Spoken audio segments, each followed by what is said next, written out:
Excellent. Thank you very much. And I'm going to trust everyone can see my slides.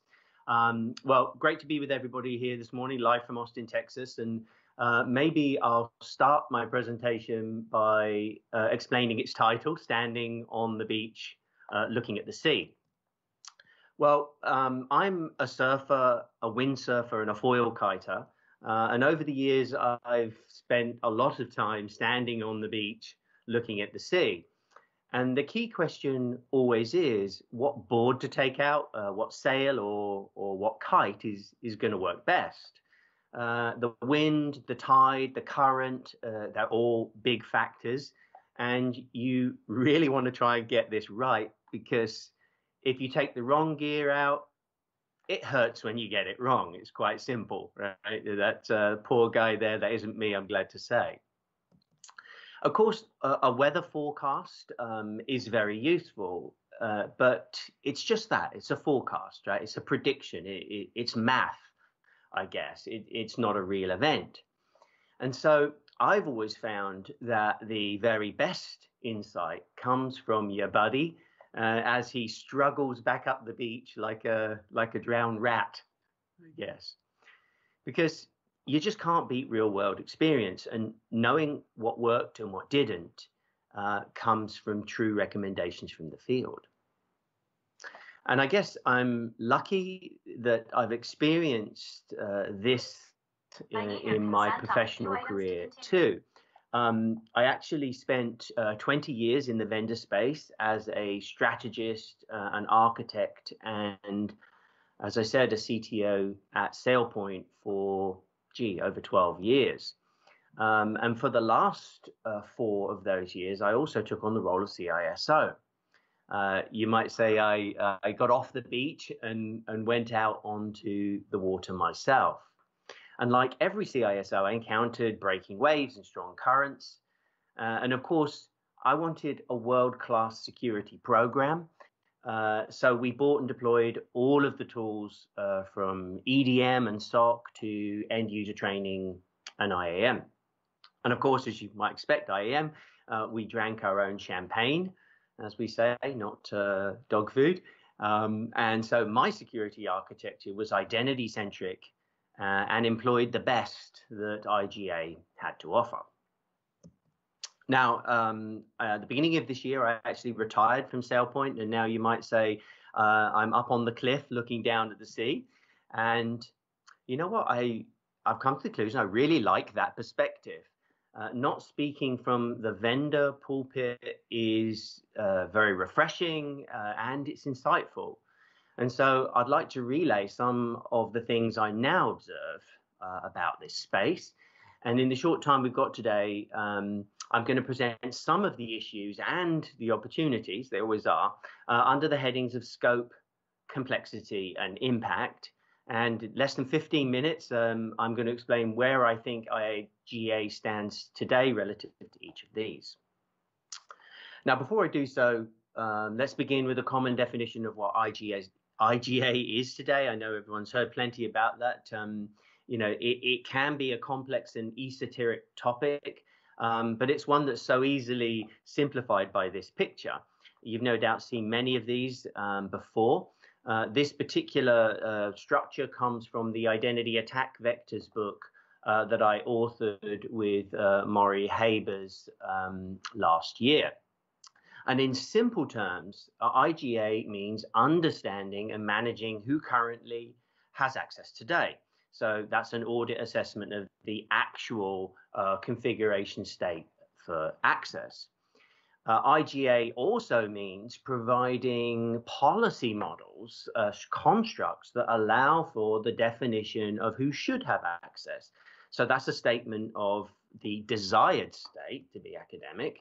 And lastly, it involves assessing who did have access. So gathering, hopefully, a clear picture of what's being used by who, and importantly, when.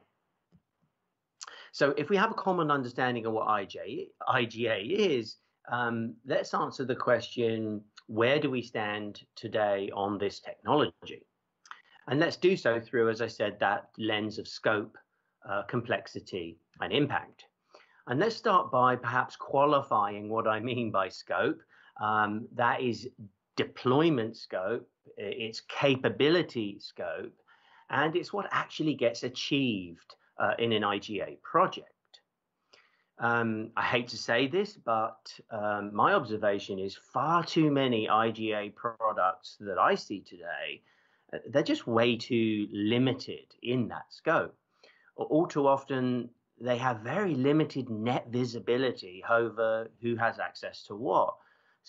Large scale projects, they just always seem to struggle with app and identity source onboarding and achieving a comprehensive view of the actual state system wide is actually quite elusive. And as they say in systems management circles, you can't manage what you can't see, right? So visibility really is king. As you might expect, we've just got to fix this. And sadly, poor connectivity is so often at fault. After 20 plus years of a maturing provisioning industry, connectivity is still way too complex and way too costly. And so if I put my CISO's hat back on, I blame the vendors, and not so much the IGA vendors as the application vendors. Because I mean, if I see another new enterprise SaaS application with a custom IAM interface, I'm just going to scream standard API. And what I mean by standard API is stop taking a known domain and writing new dumb APIs. I mean, we have Skim, and I know it's not perfect yet, but this isn't rocket science. And if it is, SpaceX is a reusable rocket now, right? So why can't we have reusable connectivity?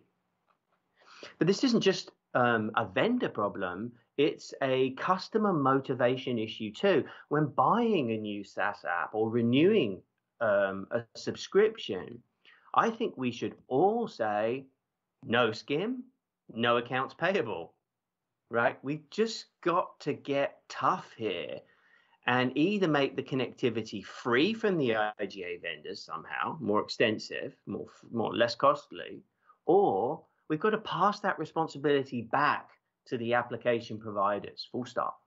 There's not more we can do. Scope also includes misaligned priority features too. So as an ex-vendor, it might surprise you to hear me say, we've got way too many features in IGA today.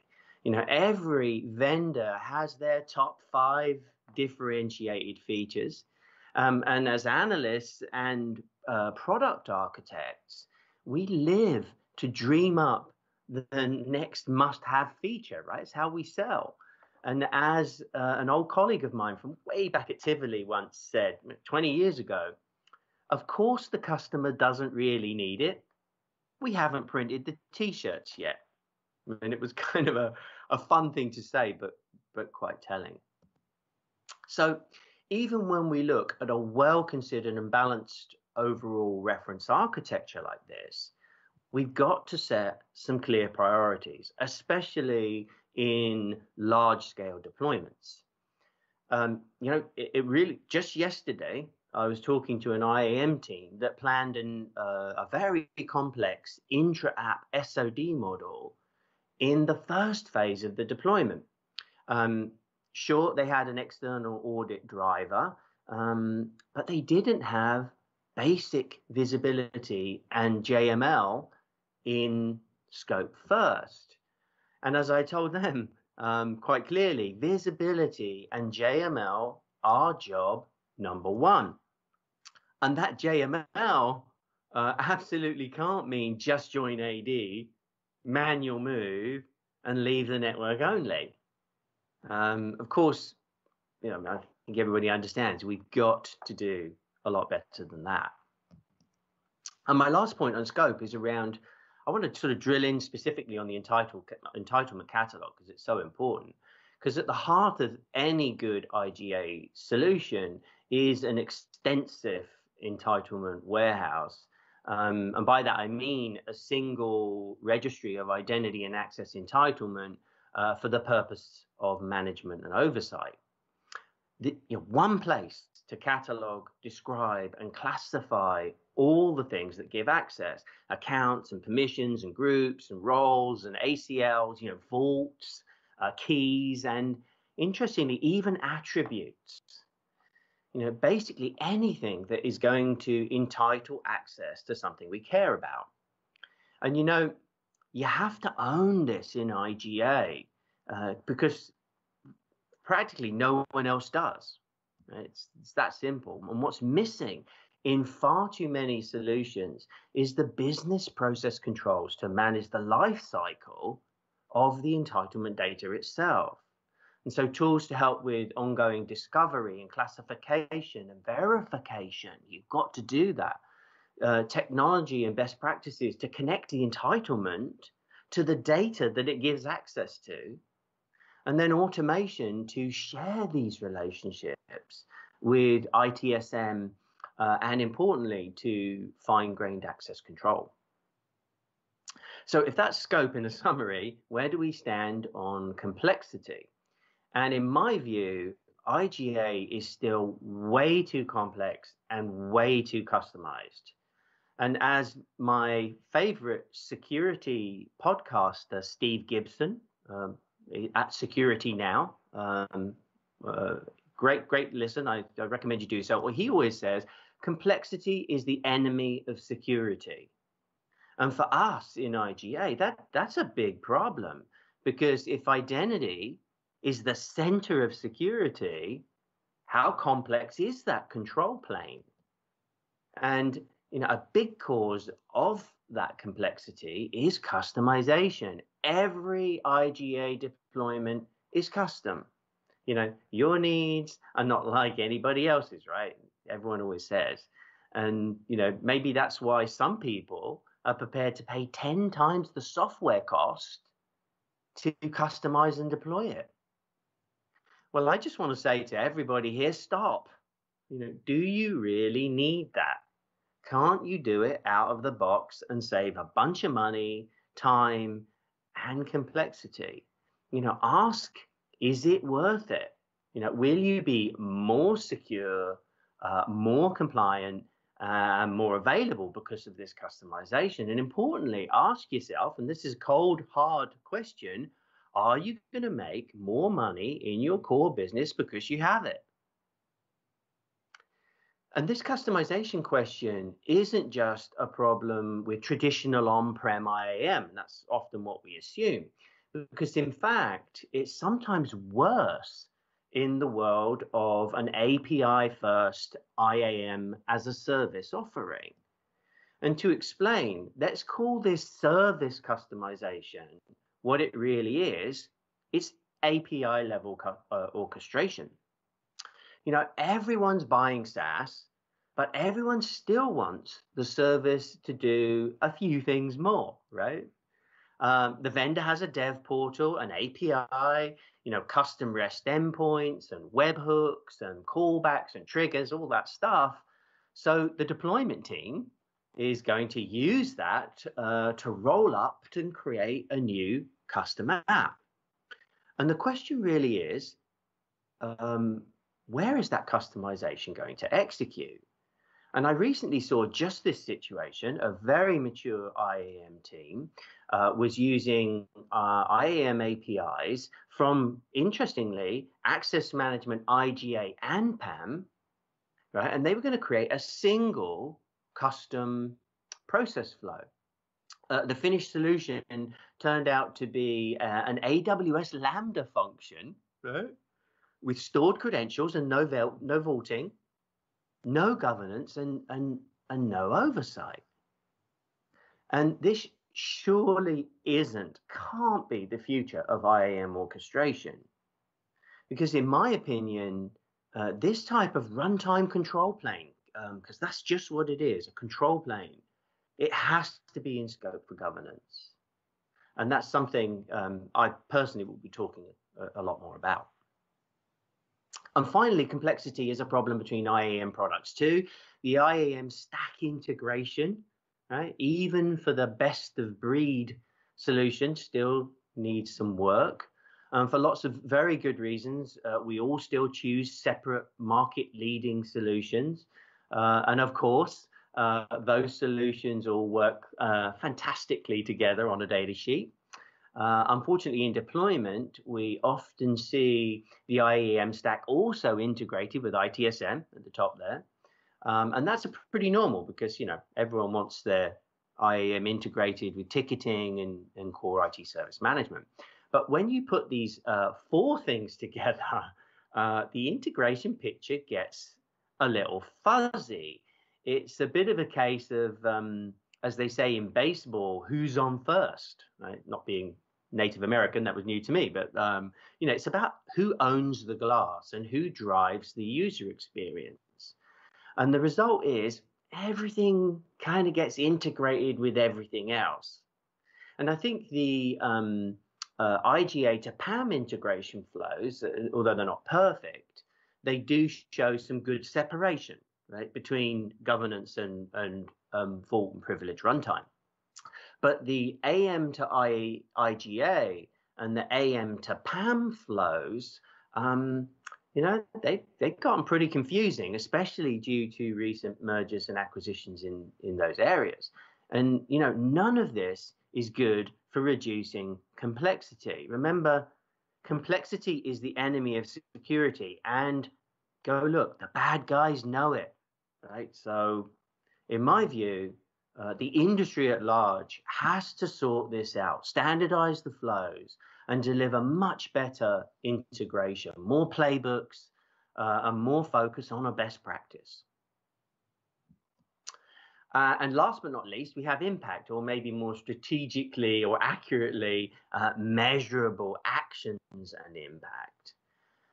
You know, customers today spend a fortune on IAM projects that span multiple years, cost multiple millions, and usually end up getting owned by multiple CISOs. And for all that cost and complexity, where is the measurable impact and proven success? You know, everyone has slightly different goals for an IGA project, you know, from reduced operational costs to maybe better security and compliance. But do these projects actually deliver on their promises? And that's why I'd like to see much better flow and operational status, something that shows the impact of the entire IGA system, something that shows targets, goals versus actuals, and rolls that up into a consistently measurable metrics, because that's what we need, right?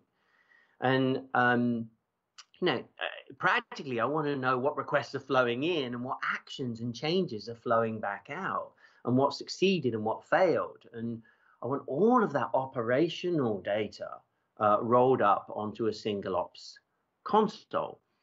And I have seen some of this in vendor offerings, but I wish we had more. Let's call it perhaps a true IAM metrics dashboard.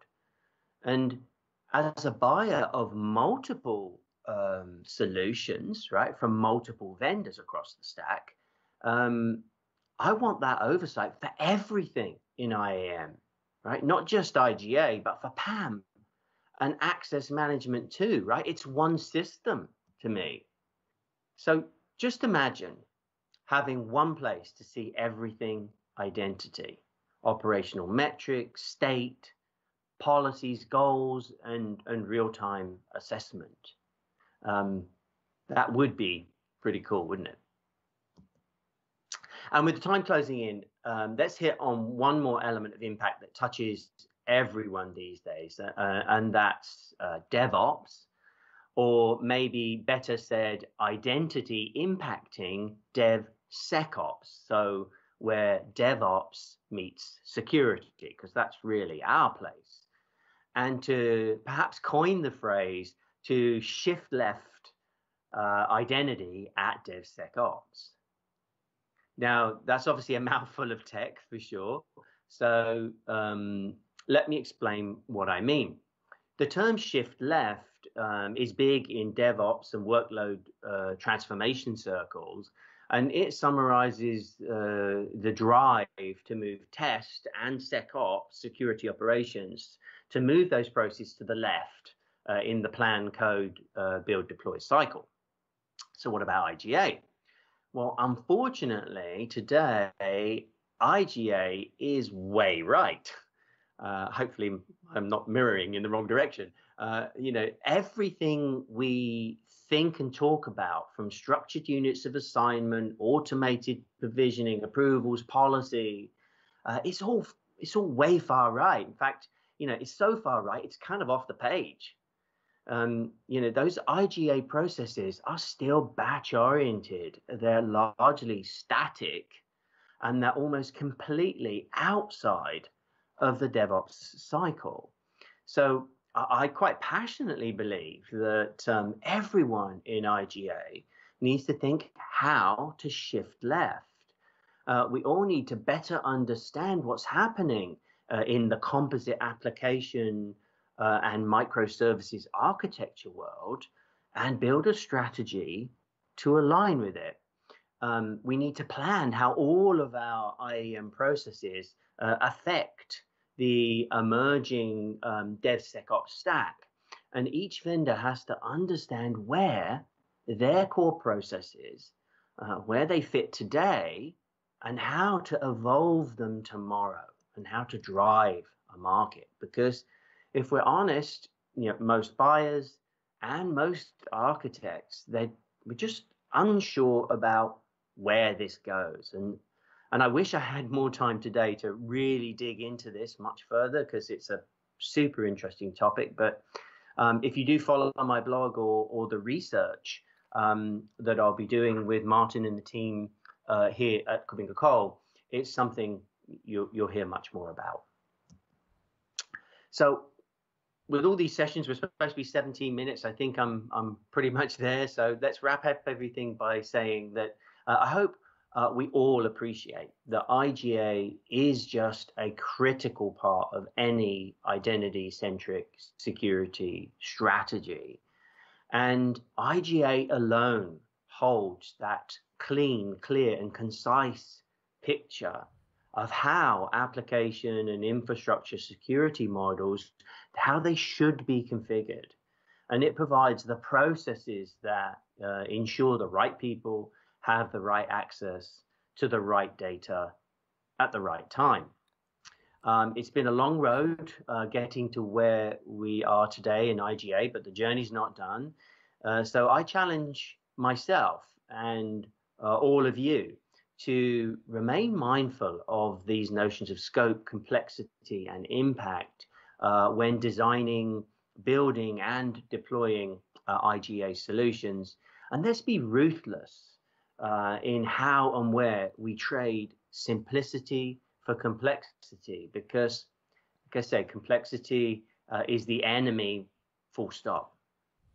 And if I get one more IAM requirements wish, let it be this: that we execute a rapid and decisive capability for shift left, and deliver the tools and the services that bake manageable, governable, and compliant identity into the emerging DevSecOps runtime.